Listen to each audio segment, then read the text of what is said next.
Three, two, one. What is going on, lords and ladies? How is everyone doing out there today? Welcome to Nooners of Ice and Fire. We'll be talking about the leaked series Bible. This isn't really new news of the Doom of Valyria prequel for Game of Thrones, which is Empire of Ash. It's one of the ones I'm most excited about. It seems like they've used the most canon and are going to try to stay true to book characters. Max Bornstein is the director of this, and he has actually met with George R. R. Martin since 2016. This is when that started. This got put on the back burner a little bit for the Long Night prequel, but we'll talk about that in general later. Right now, I have Sasa, aka MackenzieLBurns, on with me today. And how are you doing today, Sasa?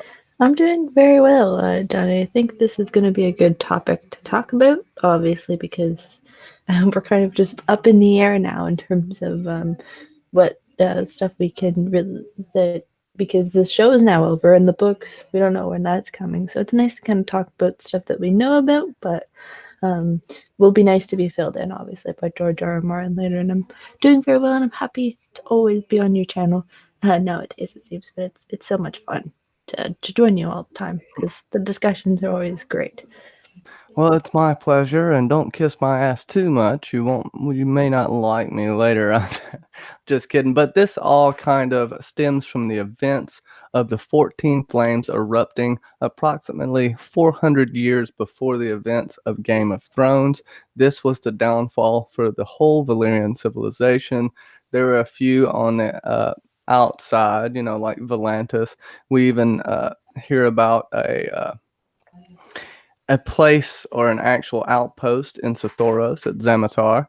You have Dragonstone, which we know of, where Aenys the Exile and Daenys the Dreamer went and actually escaped the Doom of Valyria.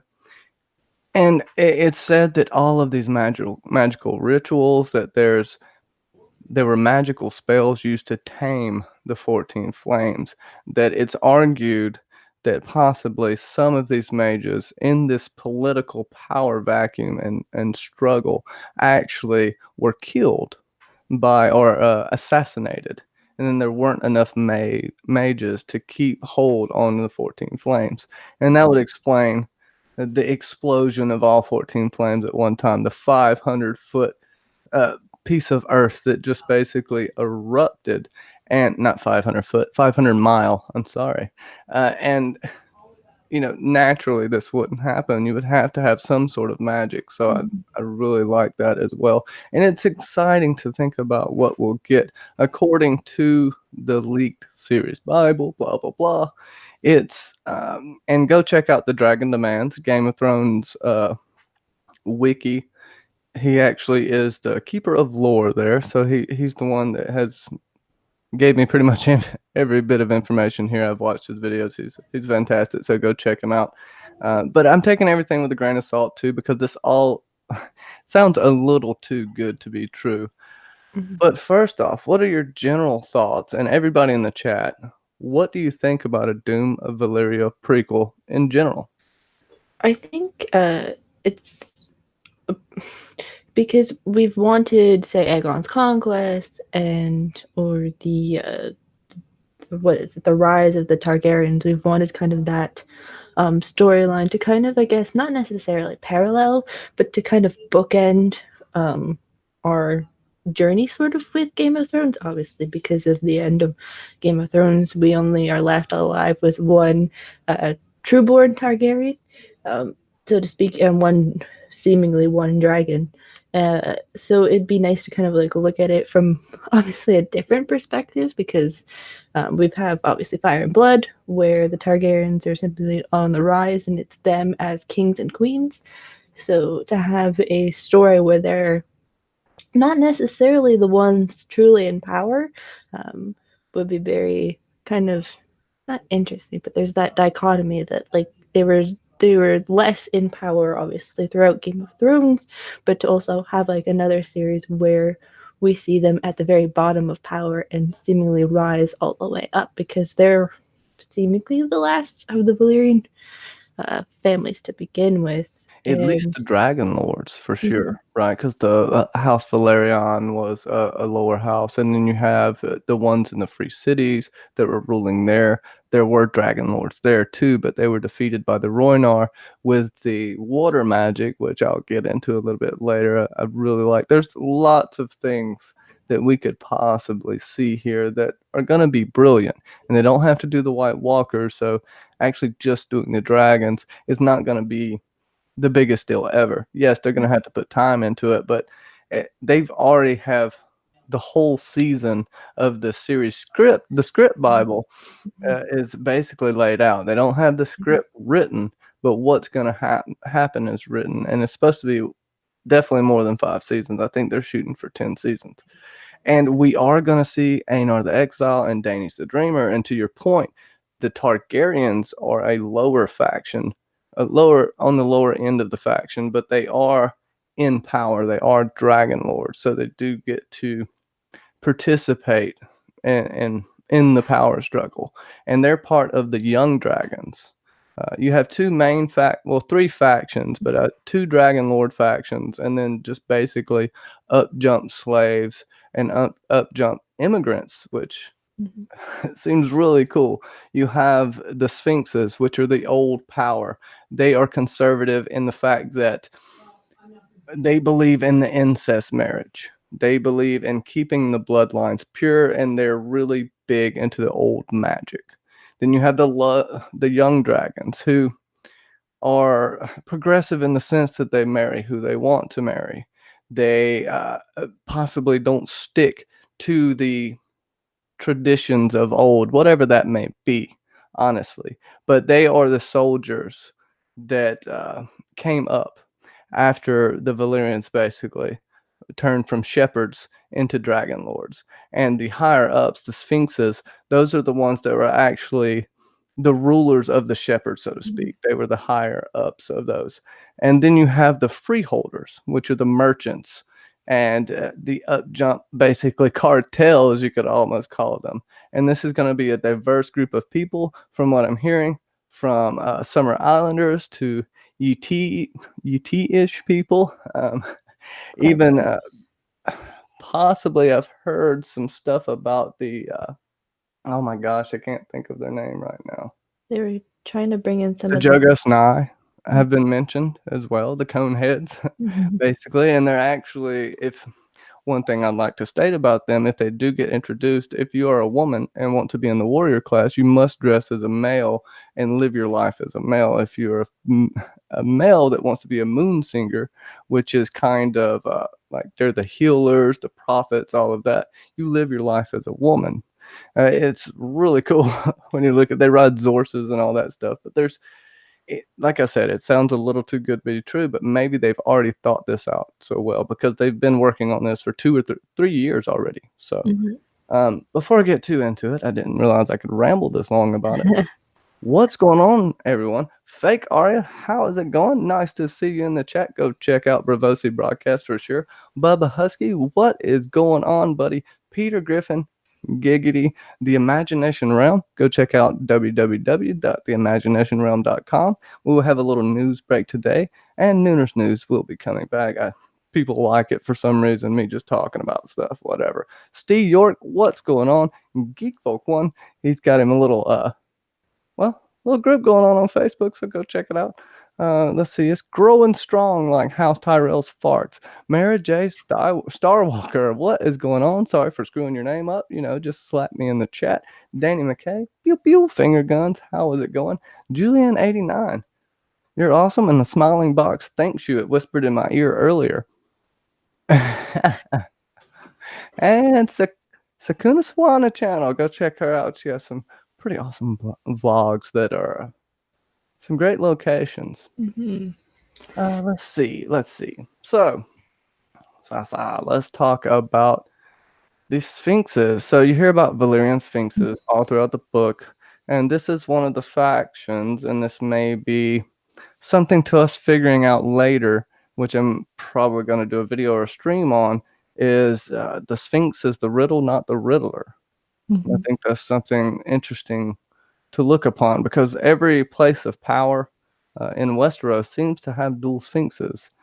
In the I can't think of the room name, but I think it's the Hands Chambers or whatnot. Wherever they meet, him and Cersei meet, the sphinxes are there. They're at the doors of the Citadel, uh, and there are a few other places that I can't think of right now. But these, the main POV character in this one is homosexual or gay character. Now I they're think so. conservative, but not like that. No, Valyrians are like the The door. Dornish or the Rhoynar as far as their sexuality is concerned. I don't even think they would have a term for gay.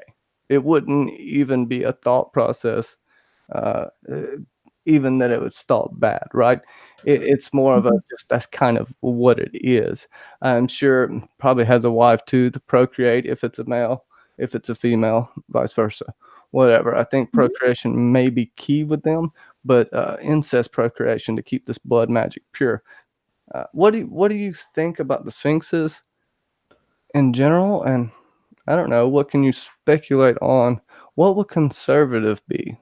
Because we can't think of conservative as Mhm. our terms of politics, right? Because they're I more progressive in the ways of social things, except for when it comes to power. I think with the whole, because with the sphinxes, you're obviously contrasting them against the young dragons, which are predominantly all of the dragon lords. So the fact that we have distinct dichotomies is very much kind of representative of the way we left Game of Thrones, with like it's still very the fact of there is that separate motif, and I believe, based off of the research that we did, that those will be two of the locales that we're going to jump between in this series.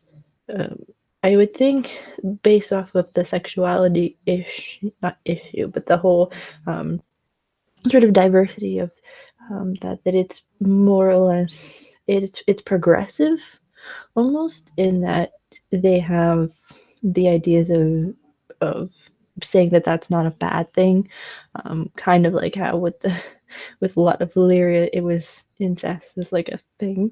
So it's not to say that it's that piece in time almost is kind of, it didn't really matter. It just, when you go obviously into Westeros and the first men with the Andals, that the whole intermarriage or marriage of, say, two people of the same gender is more of a taboo situation. It's more Well, or less an Essos in the Free Cities, more so to speak, maybe. yeah, well, I mean, it wouldn't even, like I said, it wouldn't even be an issue. And uh, uh, they're with keeping old traditions, right? As far as ruling, they probably think about land and power more than money or selling things or even loaning things. We see this, but I think a few examples. You have Littlefinger, you have Varys. They're able to get around because everyone in Westeros has these preconceived notions of what it means to rule, what power is, and we see Varys really state that, and then that's kind of what I think you're going to have here Mhm. for sure. But I do also think that there's going to be some weird traditions that I think may be controversial, other than just um, different ways of ruling. I think there Mhm. may be some crazy rituals we see later. But to kind of segue to the young dragons, they, like I said, they look at things differently, evolving with the world maybe. And the Targaryens are a lower rung of this, and you could say they're not as much into incest. And what drove the Targaryens to be so fervently about incest? I think we'll find that out because Mhm. it's interesting that they're kind of on the opposite side at the start of this, Mhm. saying that this is true, and I hope it is because it seems like the best one out there that it would be really good to watch. The Long Night, who the hell knows what that's going to be? You don't even really have any canon to go by uh, to really say, and it's just going to be a bunch of White Walkers. But the Children of the Forest, that's intriguing. Stuff like that. I would still check it out for sure. Because seemingly in this series. Good point. All right, let me give a shout out to The Knight Who Smoked the Laughing Tree and The Prince That Wasn't Promised is here, and I think I missed someone else, but I may not have. Peter Griffin does say we should see the origins of the Faceless Man. That would be awesome. Mm-hmm. I think with this series, I kind of just got off track or thought of something else for a second. But with this series, we will obviously be getting more dragons, like you stated earlier, and less of what we already know of this world, meaning Westeros. I think like the furthest place we will get to in the West is obviously Dragonstone, because if we get Aenys and Daenys the Dreamer, it's supposedly probably much later in this series. It's not just going to be season 1. And Dragonstone, just really quick, was established 200 years before the Doom of Valyria. So they had just established that 200 years. So it's been there a little bit, and it's supposedly the furthest most outpost at the time. Sorry, go ahead. No, but yeah, we'll probably get that. Not obviously, probably in the first season, maybe in going into a second season kind of thing, we may get the establishment of Dragonstone, but we're not obviously going to be going there because of how the different sets and everything work. And we'll probably get more dragons, and everybody's going to be talking about, oh, the dragons cost a lot of money. Yes, they cost a lot of money, but they have the base looks from the dragons that we already have had in the show, like with Drogon, Viserion, and Rhaegal. They'll have dragons like to look upon. They're just not that this is easy or anything, but having to change the color and they already have a style blueprint, right? Yeah. So you don't even have to make it from scratch at this point. They could even use the styrofoam cutouts again. Yeah, exactly. Because you'd assume that most of them, they won't have to really necessarily start them off as baby dragons necessarily anymore.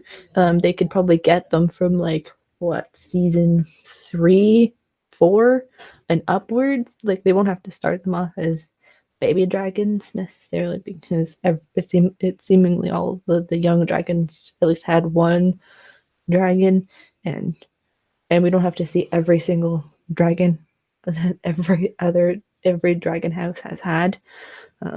So it's doable. It's not like this. Yeah, I mean, every single one in the two factions, which is about 2 score, which is 20 families on each side, 40 families fighting each other. But that would be just, I don't know if that's counting the freeholders, because one thing that this is going to exemplify is what is a Valyrian as well. I think that's going to, if you think about it, conservative is going to be with the blood and a pure Valyrian.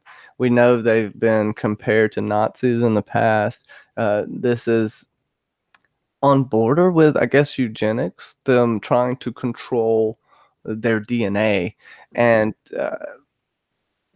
religious zealotry, maybe, even though it's not as if they were super religious. They had many gods that were worshipped, but seemingly none held sway more than the other. But that doesn't mean you won't have religious zealots throughout. And I do think that that may be a key, right? The young dragons will be not necessarily against the blood, the incest, but maybe they're more for love. We could see that. I don't know. They could probably sway that to kind of not to kind of show the what's the word? Not the evolution, but the thought process of incest. Obviously coming when Aegon arrives, or not Aegon arrives, but when the whole journey with Aegon and Aegon's conquest, because that wasn't really a staunch decision. It was developed over time, because it's not really like a thing of a switch on the half of let me just marry both of my sisters kind of thing. Yeah, and I think in possibly in the Young Dragons. I know that we're gonna have a Black Valyrian, an Hmm. ebony skinned Valyrian that's possibly either had a mother or a father that was from Ib, was from not from Ib, from the Summer Isles or somewhere. And I think the what is Valyrian question is going to Hmm. come up. If you read the books, and I mean, even Jerem said he was going to make them dark with the white hair, but it was too much like the dark elves from Dungeons and Dragons, I believe, and this wouldn't be out of the realm of possibility, especially given their location. And this is going to be a hustling and bustling type of place. I would equate this with the Silk Road in the ocean. We're going to see all of these port cities. Valyria is going to be a main spot, but all around there is nothing. There's nothing but ports and riches everywhere. And not to mention also Sathoros. You got the Basilisk Isles. You got the Summer Isles. You have I can't remember the big island. It's the biggest island on Planetos or Earth or whatever you want to call it. But this is. Oh, go ahead. I thought it was Southros because they said it was as big or bigger than Westeros. Was No, that? that's Sathoros. I'm talking about an island. Oh, um, No, it you don't can't. have to think about it. It's not that big a deal. But oh, okay. Let me see. I got some Yeah, good there's some comments comments. here. People think they're pretty good. Peter Griffin says it shouldn't be a problem to make the dragons. He tried his first editing yesterday and almost figured out how to face swap already. I need to get in contact with you because I don't know what technology is. Um, Bobatsky says they should animate the whole series. Actors' voices shouldn't age out over 10 seasons. Ha! That's so true. They could do voice manipulation if they had to. Children's spin-off show, Baby Dragons of Valyria fake. Yeah, it's basically the Teletubbies and how they morph dragons with their sheer devil will. I think the Teletubbies are like a bad acid trip. I thought I heard Duncan Egg might be animated. I would like to see that if they animate it right, and I think they could. I think they could. That's Well, what's missing in America, right? A good dark, like cartoons besides comedies and kids. Like the rest of the would world has adult cartoons that aren't just comedies. would so because we're asking about animation, so would you like it if they had the animations like they did for the history and lore, like the behind the scenes No, stuff? Or how would you want it animated then? well, like a cartoon. The history and lore behind the scenes stuff was like very minimalistic 2D animation, anyways. No, the ones for Oh, like the Dance of the Dragons, like that one, and like what Nettles' depiction is like. well, better drawn than that. Like I would want it on a I would want it drawn the way Todd McFarlane drew Spawn. If you've ever, has anybody seen the Spawn comic books? Uh, it's really dark, realistic, drawn, kind Okay. of almost. It exemplifies the ugliness of certain things. I don't know how to describe it, but it's Okay. one of my Um, favorite comic book artists. Let me see really quick. Andy Burnett. The thing I'm looking forward to the most in this spinoff is that we don't really know any of their story. I don't think we really need that many dragons to make it a winner. No, I don't. You can see dragons in the background. You can make it seem like someone just arrived off the dragon, but a lot of it's going to be on the ground. Of course, you're going to see dragon fights, but it's going to be few and far between. I think a civilized culture like that isn't just going to be flying around killing each other with their dragons. It's not advantageous. I think we'll see poisonings. I think we'll see assassinations. Got to remember Valyrian steel. So maybe we'll figure out what the mystery to Valyrian steel is. I still think it might be somewhat of a somewhat of a secret. I don't know if George has told them this, but I know he's gave them substantial notes and talked with them a lot, and they have definitely did their research. So that would be really cool if we could get a payoff of them mhm. finding out how you make Validian steel. Yes, it's folded upon itself. Yes, it's used with Dragonfire, but spells supposedly. But magic. A lot of magic is science we just don't understand. So we'll see. There's some. Well, Fine, then I'll keep talking. What's going on, LMR? Tad Dawson? Dawson, how's it going, bud? Welcome to the chat. Andy Burnett, where would you like for this show to go most? Ashai, Karth, or the Summer Isles? Well, not Karth. I think we've already seen Karth. It will be mentioned, but I would like. I I think think we'll get hints of Ashai. We might even see parts of Yeti, but the most what I would like to see is Sathoros and the green. What's it called? The Green Death. I can't Green remember. Hell. Uh, Green Hell, I think it is. Green Hell. That's it. You have raptors. You have pterodactyls, or basically wyverns, and some of them are small. I can't remember the exact name of them. Some are small and fly packs of 200. Some are big and lethargic. Some only come out at night. And then you have these giant man-sized albino blood-sucking bats. You have these giant spiders, apes bigger than elephants that actually can punch an elephant in the face and kill it. I might be making a little bit of that up, but they can kill an elephant in one blow. There's so many wonders there. Even when Nymeria stopped there, they got like 1,000 different diseases and all freaking died. Anybody, luckily she stayed at the port, but Zemitar is going to be a spot that's a key location here. Valyria and Zemitar, which is the outpost, which would be like the North Africa outpost of Rome or any other major outpost that we've seen, Greek, so whatever. Yeah. You could, but it's a major port. You have a lot of spices and stuff that go through there. And if you look at the map, it all makes a circle. And we found out that the current of the Jade Sea actually goes in a clockwise circle. So they'll go along the coast around Yeti, down past Ling, and then back up through Sathoros, and then back across that the current held them. I think I think for sure Sathoros is the place I most want to see. Maybe it's just because I want to see raptors. But I also want to find out what the hell is going on the island of Noth.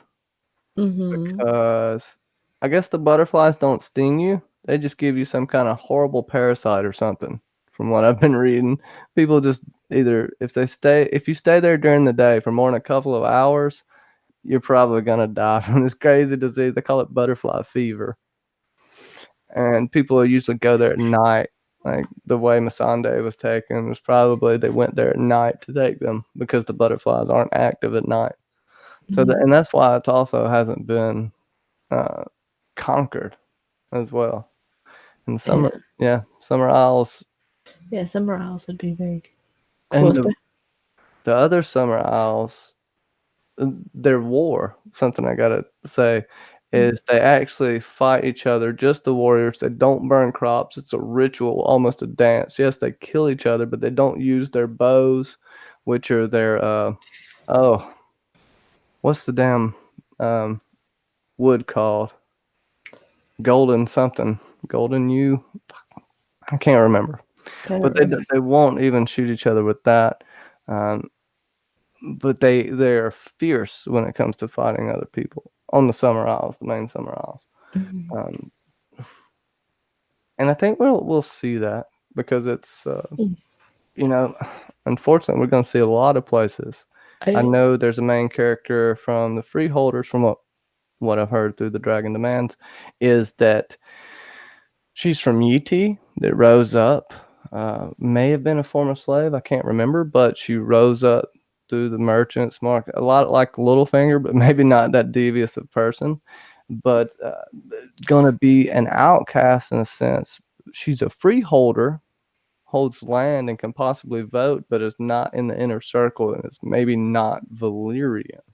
That's something we'll possibly see there, because I can guarantee you the conservative group, the Sphinx, doesn't necessarily understand the power that is through merchants and trading, and even when you're gambling on ships to make it back or not. I'm sure they're doing stuff like that, like the Thin Man.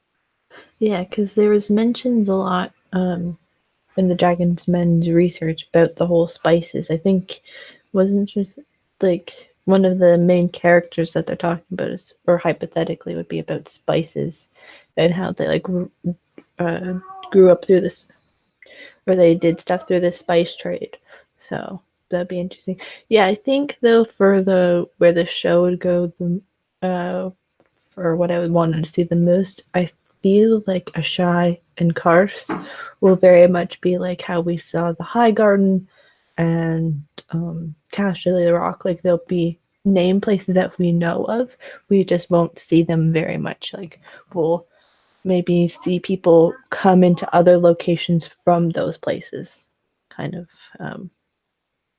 Right? Like we'll see like some trader from Karth show up on a boat, or someone from Ashai, kind of like how Melisandre just showed up and we never actually went there with her, kind of thing.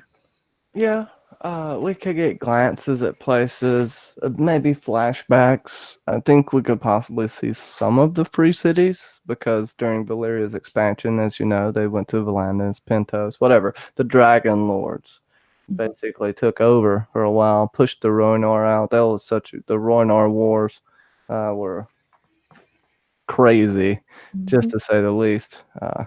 Nymeria is the bomb, but if we go back to what really happened here and the origin of dragons, I wonder if we're chat. Tell me if you think we're gonna get the origin of dragons, what they are. Now, some of the maesters, or one maester says that the dragons are basically wyverns bent to the wheel and remade, or dragons have always been at the 14 flames. Now, there is a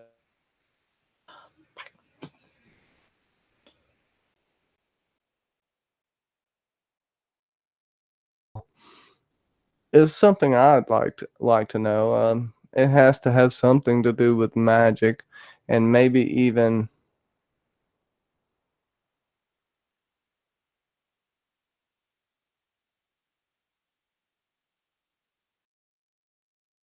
weird Kyburn Valyrian guy.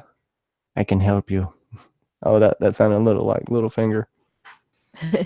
Your little fingers coming. Am I frozen? Shit.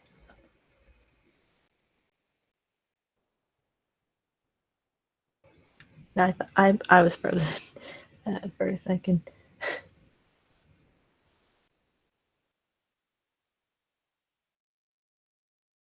This internet. I hate you, internet. I think it was me that was frozen, honestly. No, I was frozen. Oh, goodness gracious. Um, give me some pre-Valyrian sheep herders. Yeah. Pre-Valyrian sheep herders. Yeah, I don't think we're going to see that much. We're going to see probably the century of blood, right? Which is the last 100 years. And it'll probably be even the last years of that, is my guess. Because I don't know if we're getting introduced to Aenys and the Exile and Danish the Dreamer from the beginning, but I know that they're going to be in there.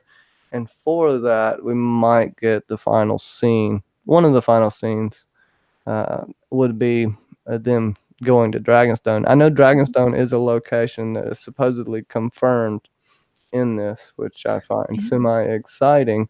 And could the Targaryens be why be part of why the Valyrians had their downfall? Mm-hmm. Could something with them not keeping the blood of the dragon pure have caused the demise somehow? Which I can't put it all together, but whatever. Oh shoot. I guess it's on me. I mean the rise, the bloodline with the Targaryens, and the intermarriage is something that was brought up from It's been brought up because is an Amy's ad.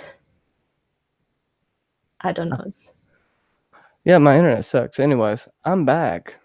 Apparently, I dropped. What were you saying?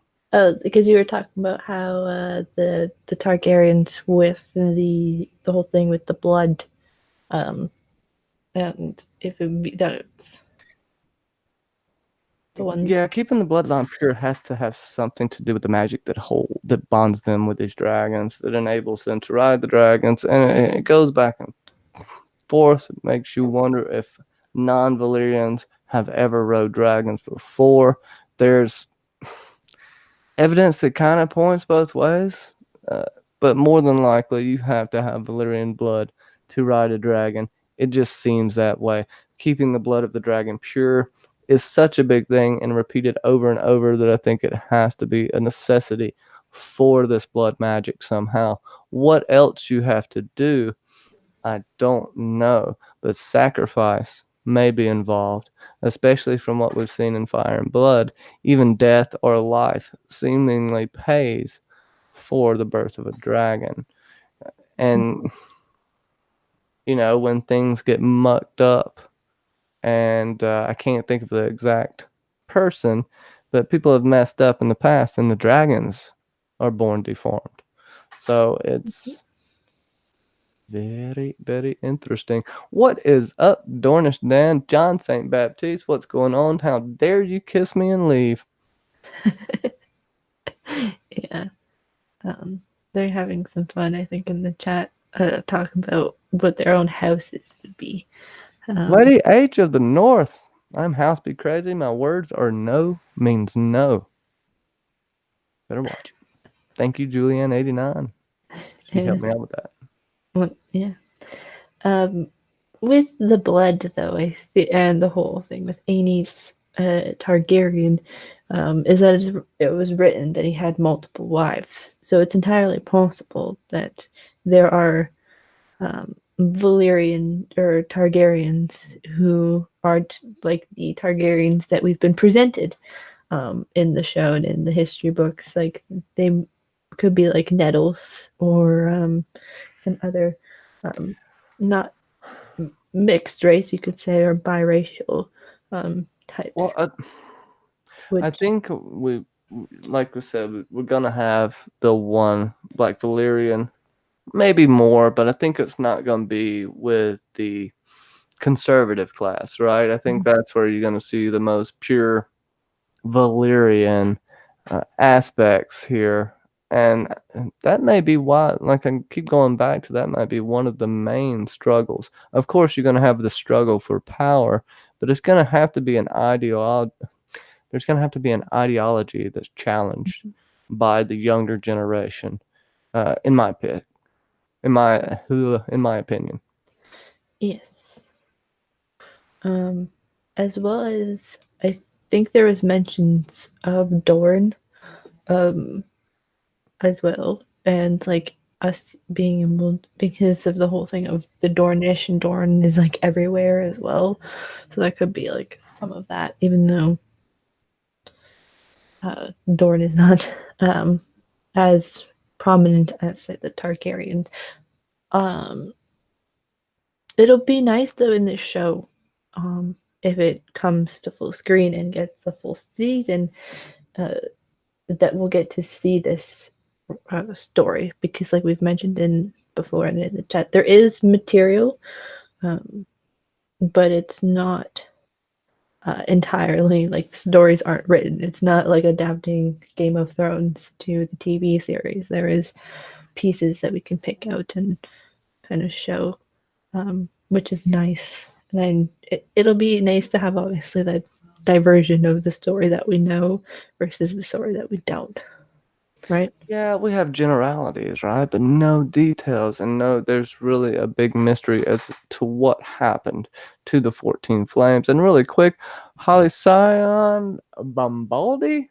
Bombaldi? I'm sorry if I don't get your name right, but hey, welcome to the chat. Blood Sacrifice is key in the Martin Canon Legendarium, and That's true. That's true. This blood sacrifice is super key. I think it's key in Dany's storyline as well, and I think that's very well known. Her accidental blood sacrifice, which gave Mhm. birth to the three dragons.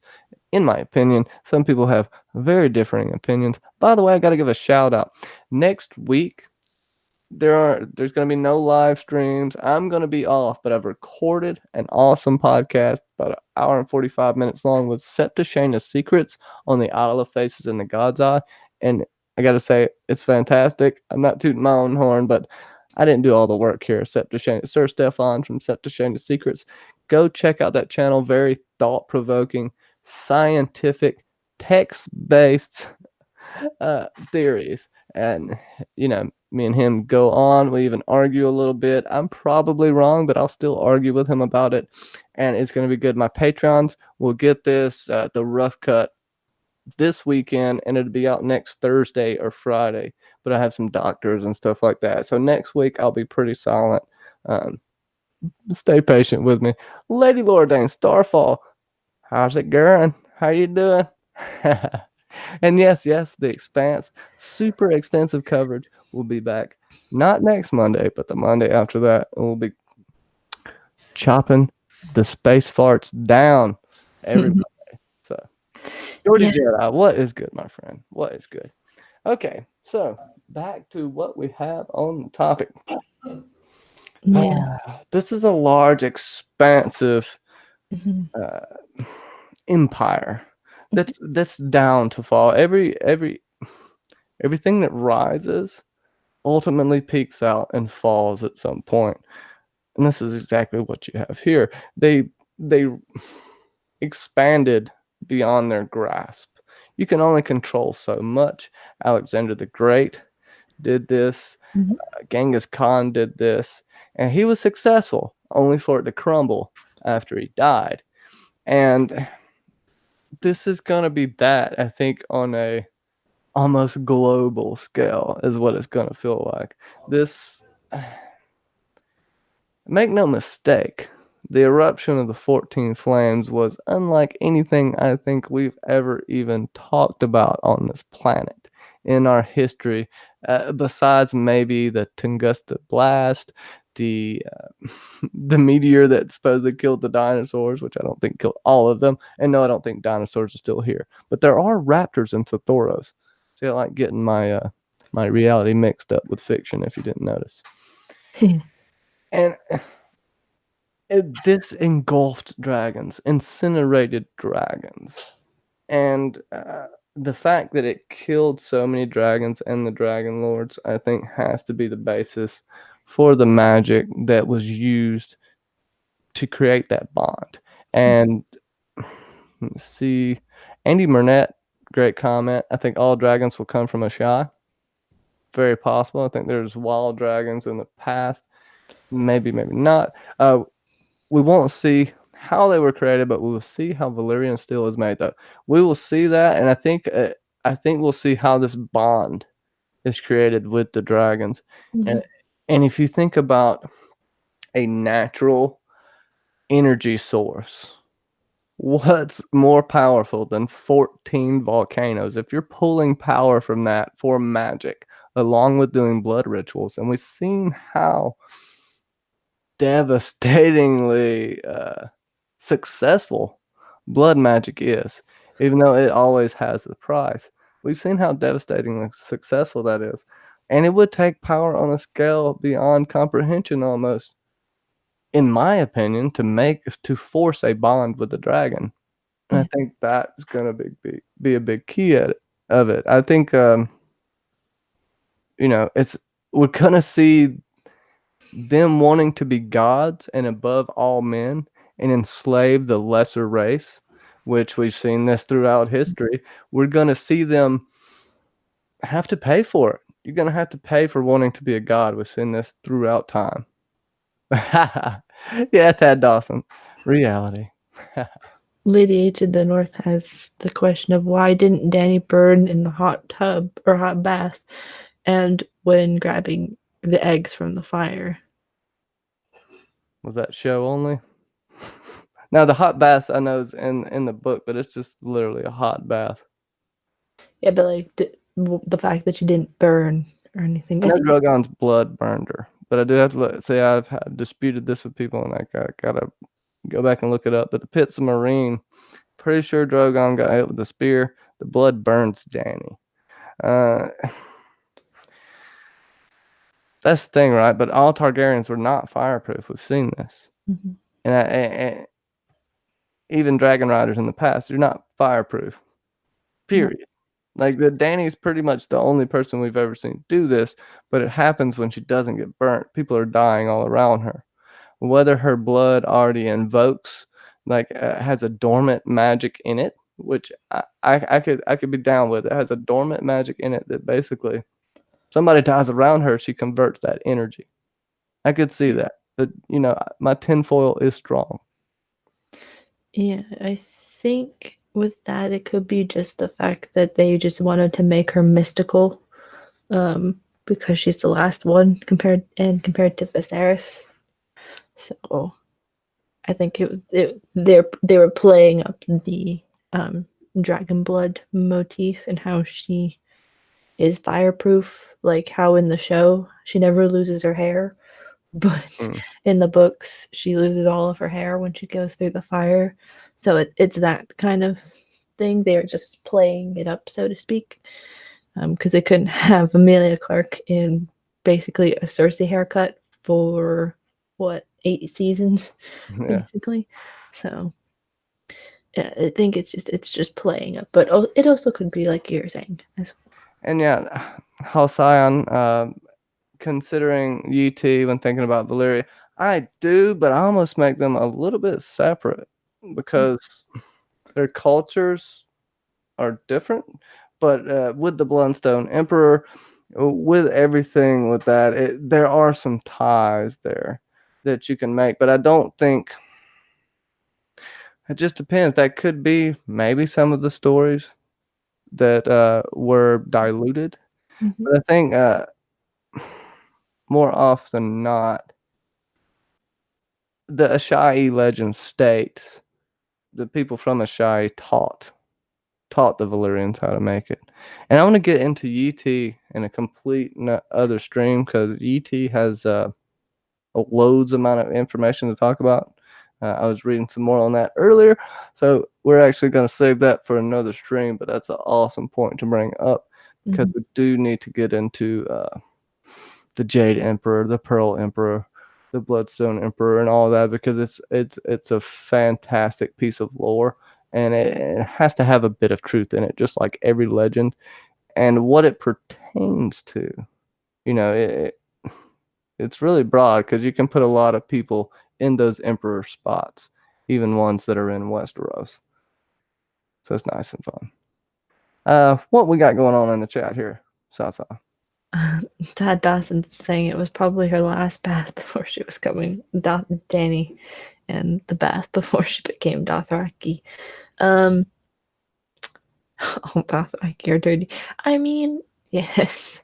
I think there was mention of would we ever see the Dothraki in another show? I mean, no.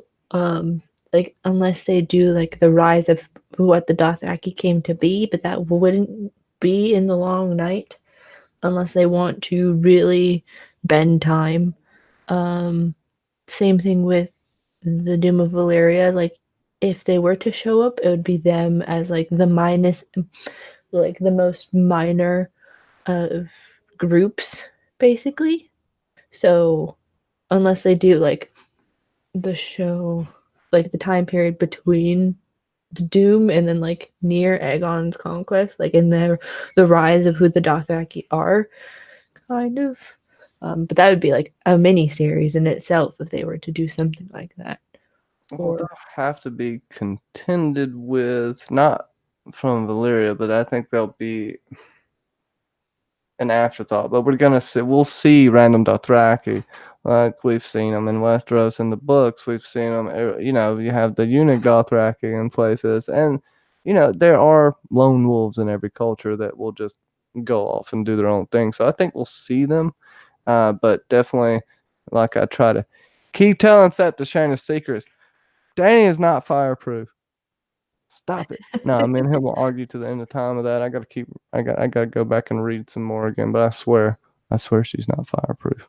Um, see, people are agreeing with me. You lose. I'm joking. I'm joking. Set the Shiny Seeker is awesome. Definitely It's go like check out RLJ that or channel. NAJ. Do what? It's like RLJ or NAJ, right? It's like Oh when no, you. no. See, I ain't even getting into that heated debate right now. No, I'm Okay. just saying it's like that the dichotomy of like one side believes one and one side believes another. It's like that. Yeah, I mean maybe, I guess. Hold on, let me look up a couple of things with thing here. So I guess it's gonna be a lot like Rome, Mhm. the Roman Republic with the families vying. Um, and they'll make it a little different. I know it's not gonna be completely on there. And I know a lot of people think it sounds a little too good to be true, and so do I, but I still am holding out hope for it because the story seems really, really well and they seem really, really close to it. Eh, because we have UT in the Five Forts, which I didn't want to get into this yet, but they everything kind of goes back to after the fall, um, and the Valyrians rising up as shepherds. Mhm. And you could, I don't know, what is it you most want to see from this series before I go off onto a million For tangents here. for your tangents, I feel like the number like a number one thing to see in this series, if fingers crossed it gets picked up off the ground and we get to get our full at least series run, is or season run, sorry, is that we get to see how the Targaryens and the young dragons rose to the power that they sort of have. Because we saw how Dany rose from being an exile to virtually a queen in 8 seasons. So it'd be nice to see how um, this faction of a family, who pretty much is one of the smallest ones, gets to uses strategy and power and all this stuff and rises to a certain degree before obviously being sent away and exiled. That's one thing. The other thing is just the spectacle of learning about the complete far side of the world, which is what essentially Arya wanted to learn about near the end. So it's kind of, although we won't get anything with like our main characters from the series that just had finished, but we'll get to see maybe the bygone eras of what we would have not learned essentially from her being a shy and ET and all of these other countries as well. It's going to be a great, if it, yeah, if, like we're saying, it gets picked up the way it should, is just to know about something that has canon material that is either yet to come out or will be canon based off of the show. So it'll be nice to kind of not go into a show where we know so much information about it, kind of like how we know literally everything about most things, um, which will be nice. Yeah, I mean, we're gonna see even more expansion. I kind of definitely hope we get to see the Roinar Mm. and some of that touted water magic. The Moon Singers defeated 3 dragons and I think an army of 100,000 at one point. Well, 300 dragons came after that, or 3,000 came after that and destroyed them. But that had to be a pretty epic battle. Uh, I also definitely would like to get more of I guess, a dragon biology somehow.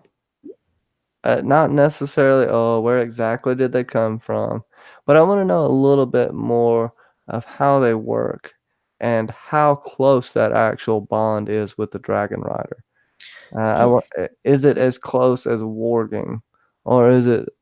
Would you say it's less than that? I know they're literally not going inside the mind like warging is, but you can still have a bond where basically it's imprinted on you, you're imprinted on it, and your thoughts are kind of it's they you kind of mind meld together in a sense.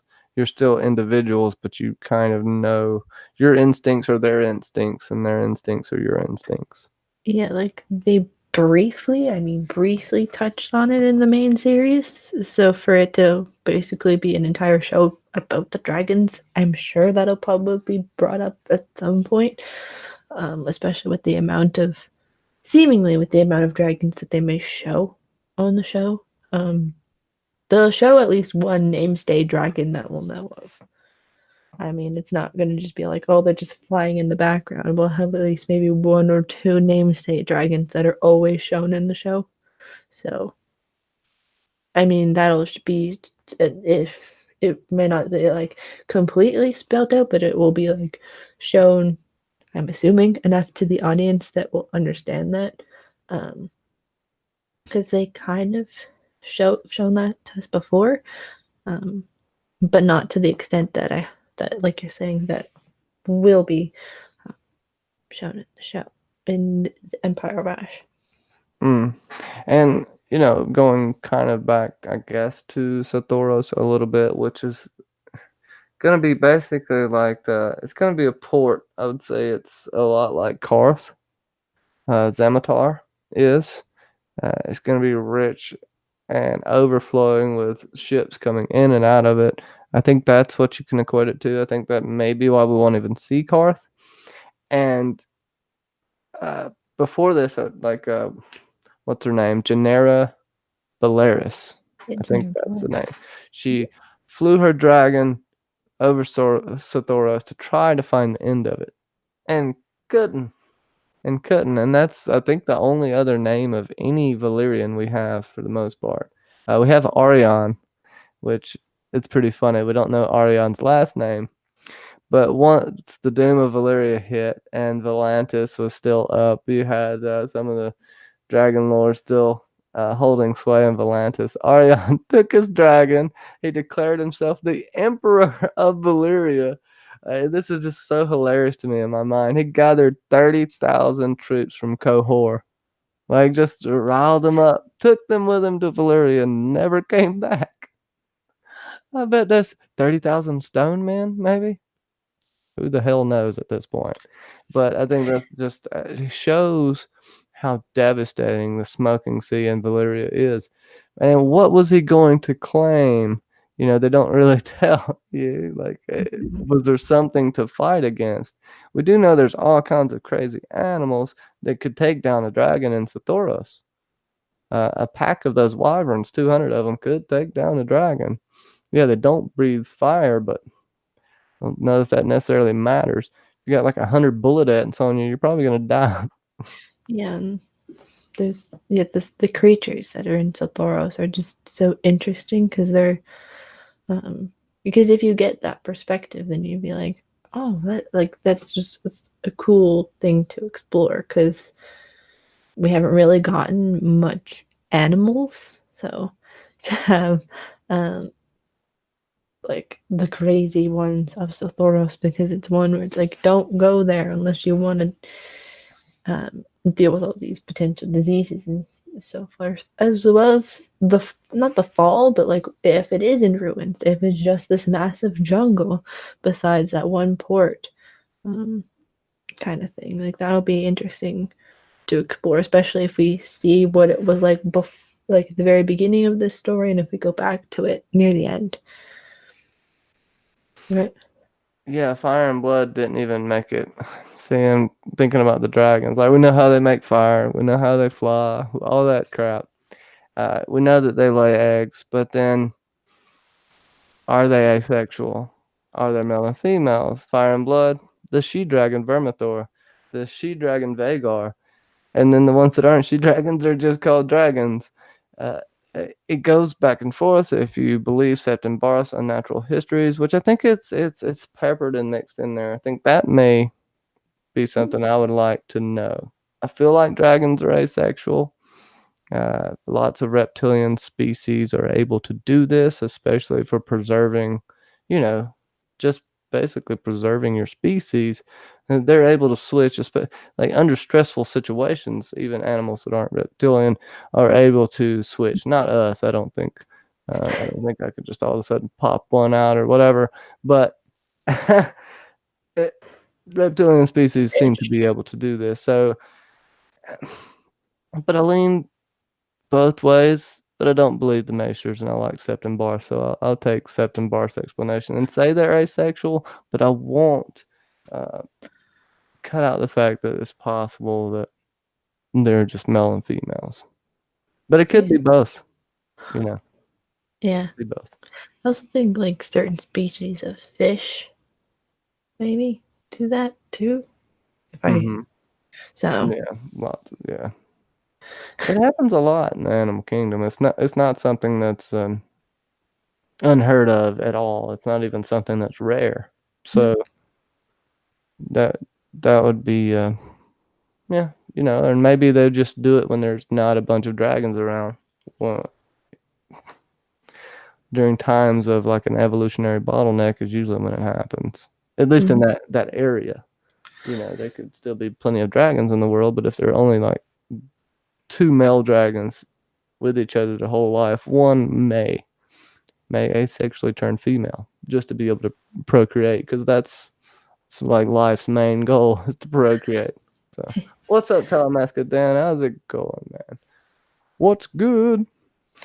Let's see. Yeah, asexual and versatile, Dornish Dan, I think. I mean, it's possible. Didn't the Kranich men interbreed with humans? I think the Kranich men possibly interbreeded with children of the forest, Lady Laura Dane Starfall, and they were humans to begin with. But that is up for debate, because you can argue that all Norsemen possibly are interbred with children of the forest, because you don't hear about warging until after the war with the first men and after the pact. You usually don't hear about the warging as much until you get into the Age of Heroes and all that stuff. Then you start to hear about the warging. So I think, you know, you do have different statures of people everywhere depending on the conditions.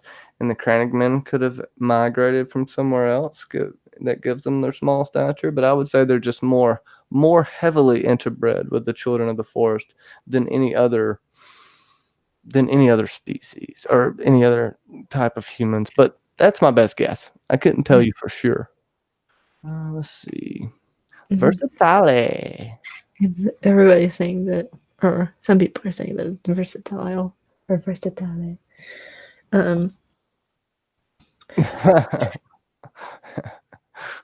Okay, so do any of y'all have questions about the Doom of Valyria prequel? Again, I will ask you what y'all would most want to see, and how do you feel about these three factions? You have the Sphinxes, you have the Young Dragons, and you have the Freeholders, which we haven't talked about a lot. But like I said, it's an ex-slave, I believe, from Yeti is the head of the Freeholders in Zimitar, which I think is going to account for a lot. We're going to see this struggle with these powerful dragon lords with their perfect pale milky white skin and their silver hair, saying that you can't be one of us because you don't look like us, or that you're not pure blood. That's going to be a big deal, this pure blood thing. And I think that's going to cause a lot of the conflict. It has to. It really has to. They're so compared with just what they've done in the past. It's no small thing, the sins, so to speak, that the Valyrians are either accused of or have done. Now, no one really disputes it. No one says, hey, the Valyrians are being lied upon. So yeah, I would just say that they definitely needed the slaves for the mines.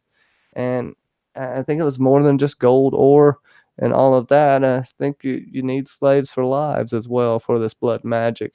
And why would you use your own people when you can get slaves? They were demanding tribute a lot like the Dothraki would, and that's how some of these places didn't get put under Valyrian rule, but I can't think of the cities off the top of my head now, but they're a little bit on the outskirts of the free cities. Like Marine stayed itself, but there's thoughts that they just paid a bunch of tribute to them to keep them, and they were already in power there, and they just paid homage to the archons. And that's what the Dragon Lords are called, the archons. And they will all vote. It's almost kind of I guess a republic. They will, if you hold land, you are a freeholder and you get to vote. How much your vote counts, how much debauchery is in the election system, who knows? I think there's a lot, because why wouldn't there be? This is part of a Game of Thrones, right? And the Expanse meets Valyria, Dornish Dan, yeah. Earthers, Belters, and Martians. Y'all killing me. Go ahead, Sasa. Yeah. The chat got me. So Dornish Dan saying, is the prequel a go? Meaning, is there casting? I don't think so. I think they're pushing ahead first with the Long Night, and then once that's been established, they can go back to this one, because I think this one, along with the other one, was put on the back burner for now, just so they could push out the Long Night or Blood Moon first. I think that's what it is right now, and it's standing. But they do have a series Bible and so on and so forth. I know Don can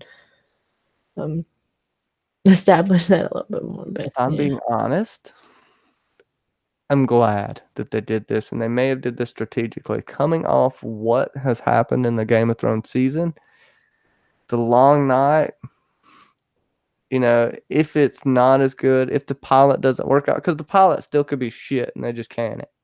So we still got that. It's not like this is definitely coming out. They still have to do a pilot. The same with Empire of Ash. But I think this is, they want to see if it's going to stand up.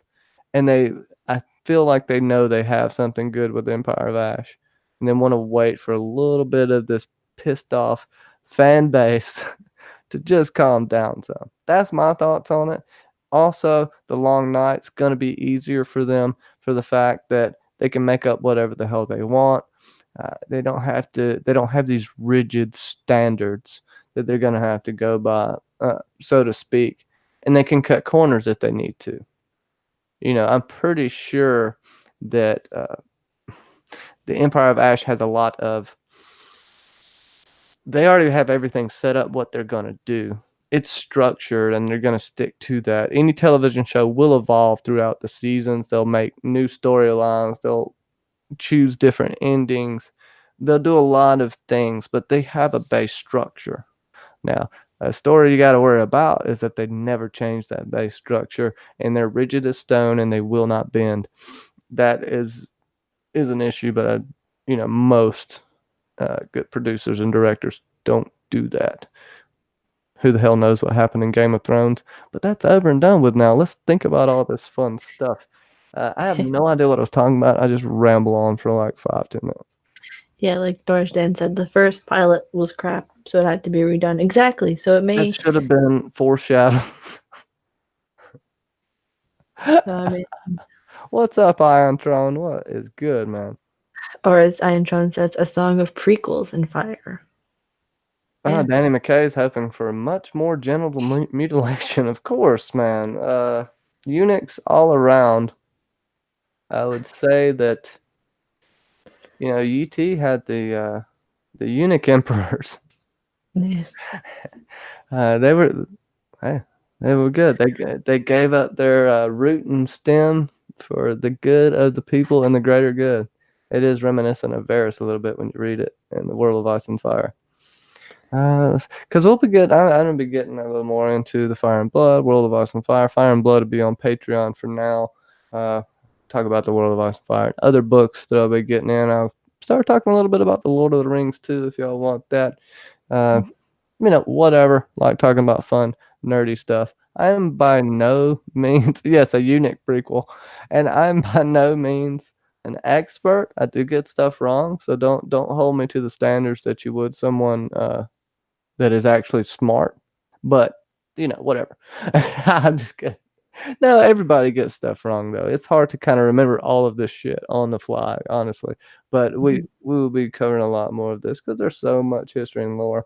Mhm. And I'll be doing some polls, and we'll figure out what we're gonna do as far as these books go. Because I want to cover A Song of Ice and Fire. I want to cover all of this Ice and Fire lore that we have, and it's almost endless, honestly, if I want to break this down, because you can break down this stuff to the minute detail. And we're just covering the layers, the top layers of the Doom of Valyria really today. Yes, there's not a shit ton of canon on the Doom, but there is a shit ton on these places that are going to be in there, and the places that are going to be represented in the show. So, Sasa, on our way out, I guess, if we don't see any more questions, what would you? I don't know. Any thoughts on your way out? My thoughts kind of about the Doom of Valyria Empire of Ash prequel kind of thing, like what we know of it right now. For me, I think, and I think you can agree, that this one will be very much, not very much, but it'll be interesting in the fact that it's not going to have people that we already know about. Like in The Long Night, we'll have rumblings / the very beginnings of House Stark, Lannister, and all of these other houses that we've come to know. In The Long Night prequel, we'll have obviously the Targaryens, but they're not going to be as mega um, famous, so to speak, in the Empire of Ash. Like they're just going to be a fraction of the rock starness, so to speak, as in the main series. So it'll be very interesting to look at this perspective of houses that have more power, who were important in how a world with showing us about how South Rose, Could if you we can. imagine 20 out of the 40 Dragon Lords are insane at the flip of a coin? I mean, it's I mean, yeah, like though there should be much more Varys in that story than they should have at least one or two Varys to kind of calm down half of those families. But I mean, it's gonna be a really if we hear more information, and obviously we kind of have a Bible to look at. Uh, but as we get more information, I feel like this will really do well. I'm kind of iffy. Like, of course, I'll want to watch The Long Night, but it's more iffy to me because everybody wants this CGI masterpiece and so on and so so on and so forth. But we don't necessarily need this CGI masterpiece to make these stories very well. Like, I mean, in The Long Night, we should only get a couple of animals, maybe a couple direwolves, and the White Walkers. In this story that we're talking with Empire of Ash, we should only really get we could have multiple dragons, but we only will get a few.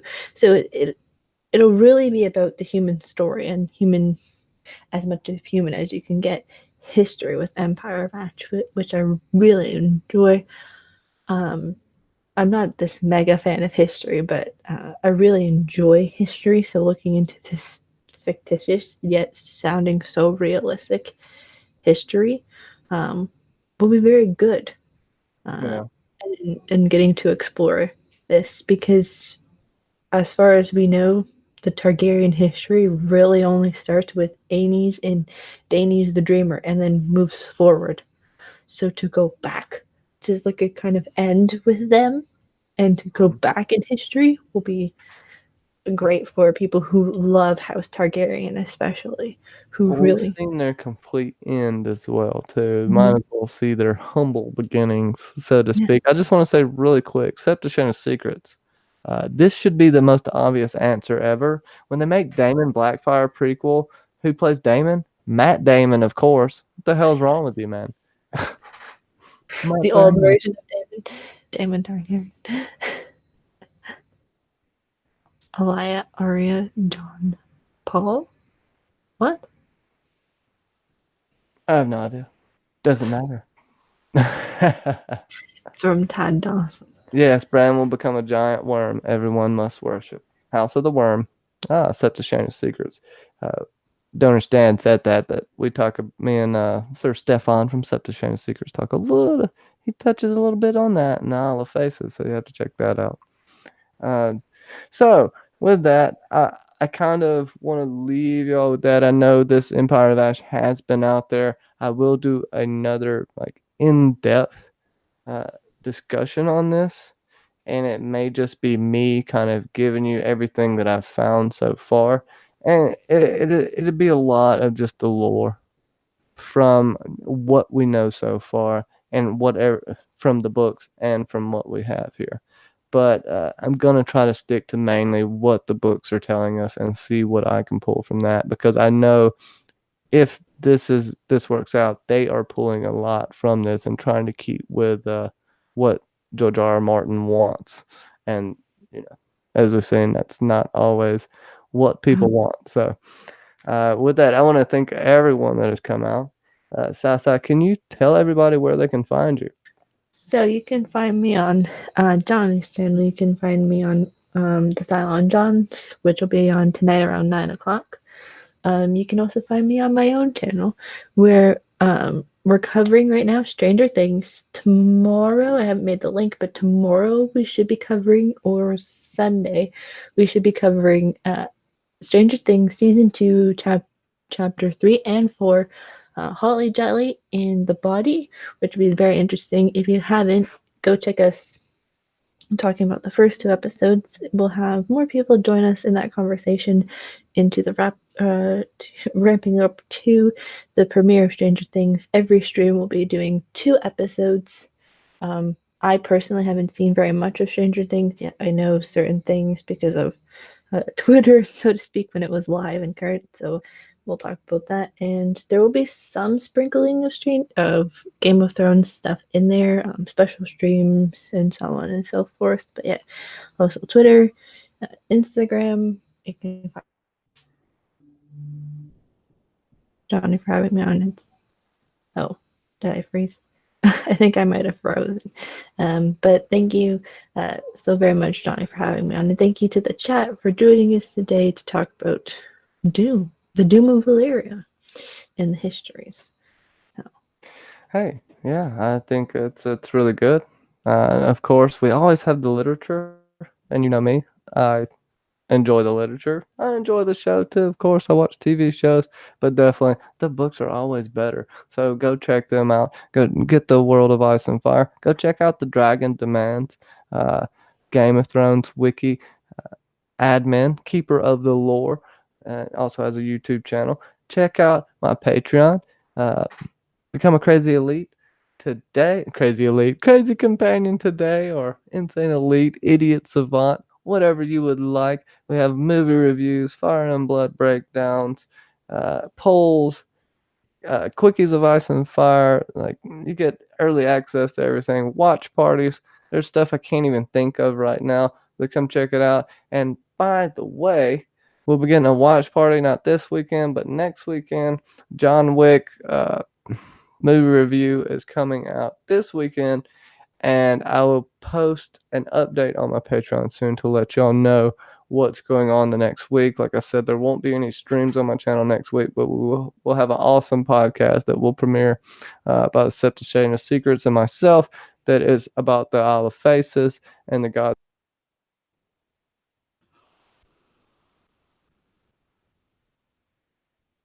I don't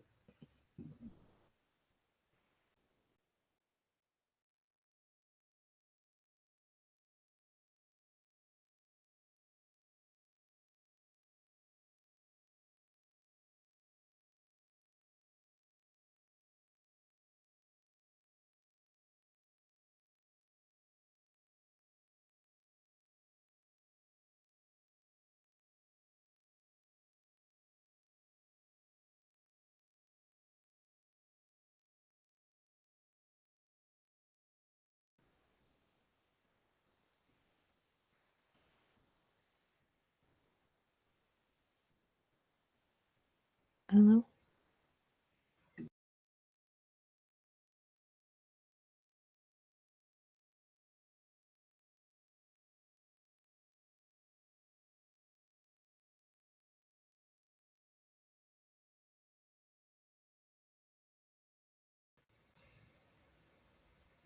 Hello?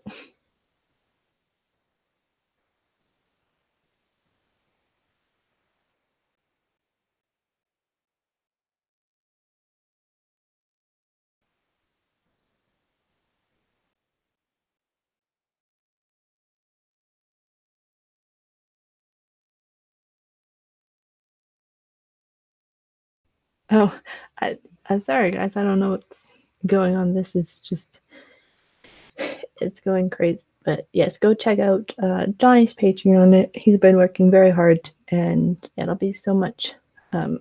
If he's got some stuff coming down, and it's just going to be very good. Check out everything. Like he's been saying, I don't know what's going on. But be sure to come back and be sure to shout out Johnny's channel. He's been working very hard, and yeah, we've been doing so much. He's going to be doing The Expanse coming up, not this week, but next week again. If you didn't, if you've watched season 1 of The Expanse, go watch us talk about it on Monday. We did that, and we've had that conversation. It was kind of just the best of. So yeah, okay, so I don't know what to do, Johnny. Do you want me to just hang up? I guess I'll see. Be sure to come back next time, and we'll see you all very soon. Bye. Bye. And I know Johnny would say this, but bye everyone, and finger guns for Danny McKay. Bye.